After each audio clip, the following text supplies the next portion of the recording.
Dear book lovers, welcome back to Audiobook Nest.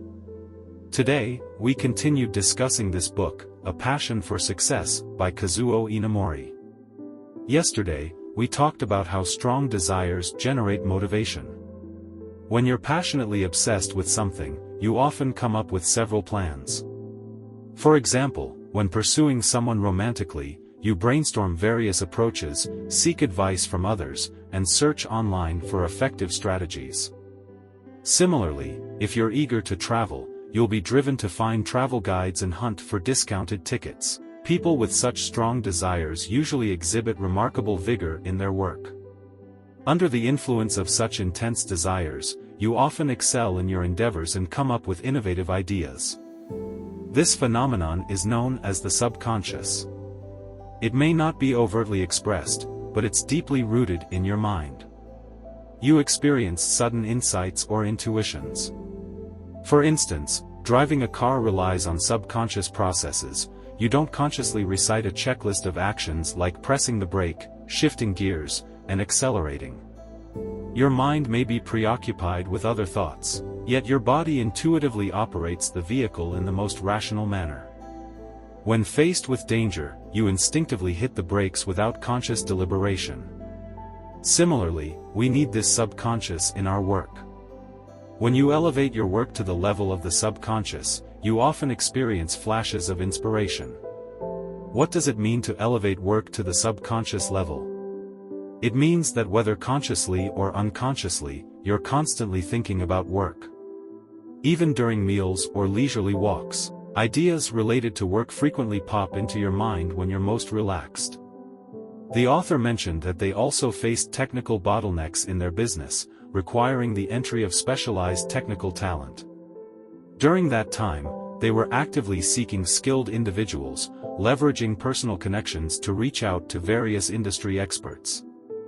Fortunately, one of the author's acquaintances happened to know such an expert, and they quickly reached an agreement for the expert to join Kyocera. The author emphasized that while this may seem like a stroke of luck, it was actually the result of his strong desire. If he had approached the situation with only half-hearted efforts, he might not have found the talent needed. Therefore, from the moment he formed a strong desire, the outcome became inevitable.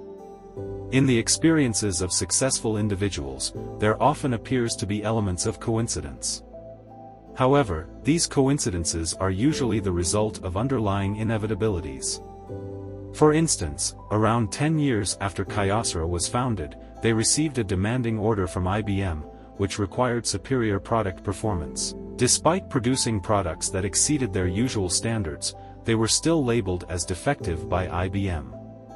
This setback resulted in significant losses for the company and created a pessimistic atmosphere.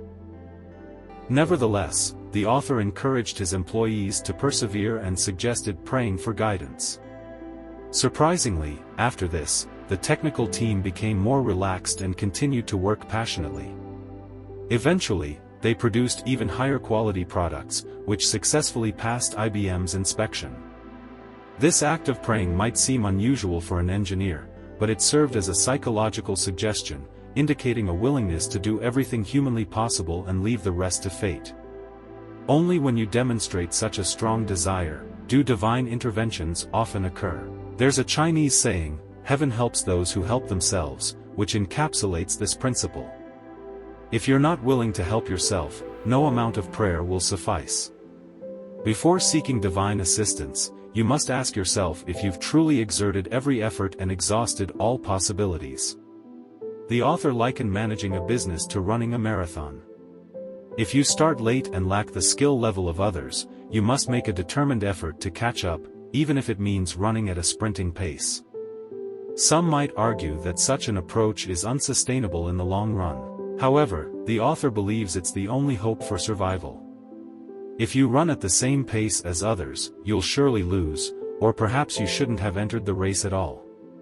Kyocera's journey was characterized by continuous pursuit and acceleration, ultimately surpassing its competitors. The author refers to this as making efforts equal to or greater than anyone else's. Mere effort isn't enough, everyone is working hard. To have any chance of success, you must strive to match or exceed the efforts of others. Working hard versus giving your all yield vastly different results. Therefore, when complaining about lack of opportunities or blaming fate, you should reflect on whether you've truly given your all. We often encounter numerous motivational messages daily, but instead of becoming annoyed with them, we should ask ourselves how much we've truly accomplished. Jack Welch once said that while many people know what needs to be done, few actually do it. The difference lies in action. University professors may possess more knowledge than Jack Welch, but they often fail to apply it, whereas Welch put his knowledge into practice. This illustrates the distinction between people. Ultimately, life is about the accumulation of moments and persistent efforts in mundane tasks. The author shared the story of a worker at Kyocera who, despite having only a junior high school education and starting with basic tasks, consistently excelled in his assigned duties. 20 years later, he rose to become the head of a department. This story illustrates that heroes can emerge from anywhere, as long as they are diligent and willing to work hard.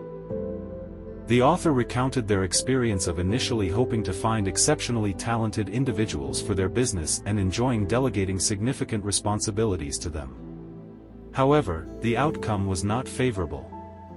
These individuals, with their agile minds and high intelligence, quickly outgrew their roles and often looked down upon ordinary tasks. Consequently, they would resign shortly after. Therefore, those who stayed in the company were often initially underestimated and considered less intelligent. Yet, over time, they gradually improved and became extraordinary individuals.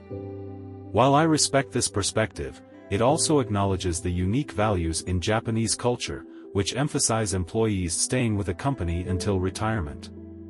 However, in the age of digitalization, changing jobs isn't necessarily a negative thing. Individuals who continually change jobs can sustain their efforts and accept new challenges, often growing faster than others. In recent years, I have observed that continuous job hoppers tend to have higher incomes and positions than those who stay put. Therefore, Alpha sets a personal goal of seeking new job opportunities every 5 years to maintain a sense of hunger. Otherwise, staying in one place for more than 5 years might lead to complacency. However, whether this approach is suitable depends on the industry. For industries like internet technology, my perspective holds true, but for traditional industries like mining, petroleum, or civil service, job hopping may not be feasible, and steadfastness is essential. When the author worked at their first small, struggling company, they experienced similar frustrations. Feeling pessimistic and uncertain about their future, they received advice encouraging them to think long-term and envision their future. However, these ideas felt too abstract for them. Instead, they chose to focus on the present moment, disregarding thoughts of the future. They committed to doing their current tasks well, setting short-term goals and striving to improve each day. By focusing on daily objectives, they turned them into medium-term goals, achieving significant progress year after year. Many people tend to worry about distant concerns, such as global economic issues, geopolitical conflicts, or climate change, while neglecting their immediate responsibilities. However, those concerns often remain unrealized, while personal tasks go unfinished. Therefore, regardless of economic conditions, focusing on personal responsibilities ensures sustenance. Conversely, even in times of economic prosperity, personal failure is likely if one's own responsibilities are neglected. When setting goals, it's essential to integrate short-term, medium-term, and long-term objectives. Avoid creating overly long-term plans, such as aspiring to become the wealthiest person in China in 50 years. Instead, focus on 10-year plans, with 2 accompanying 5-year plans. Additionally, set annual goals to support the 5-year plan, and break it down further into monthly tasks. This approach allows for the continual adjustment of long-term goals based on the progress of short-term objectives. Ultimately, goals should be achievable in smaller increments to develop specific action plans, otherwise, they remain mere aspirations. Furthermore, The author mentioned the importance of using the present tense for goals and the future continuous tense for capabilities, which will be discussed further in the next installment. If you enjoy Audiobook Nest, feel free to subscribe to my channel and turn on notifications so you won't miss any updates.